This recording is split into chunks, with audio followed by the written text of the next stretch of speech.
America की Iran के खिलाफ बड़ी कार्रवाई का इंदिया, ट्रंप की सख्त वार्निंग। ट्रंप ने ईरान के खिलाफ मुमकिना जमीनी फौज भेजने का इंदिया दिया। अमेरिकी सदर ने तेहरान को शदीद वार्निंग देते हुए बड़ी कार्रवाई की धमकी दी। ईरान के बैलिस्टिक मिसाइल खित्ते के लिए खतरा, प्रोग्राम खत्म करना अव्वलीन तरजीह।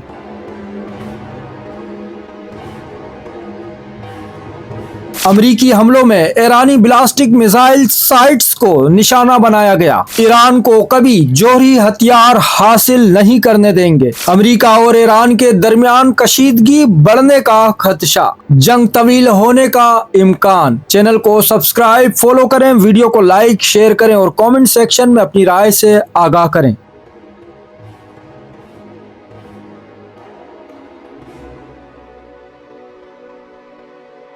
चैनल को सब्सक्राइब करें, फॉलो करें, वीडियो को लाइक और शेयर करें। शुक्रिया।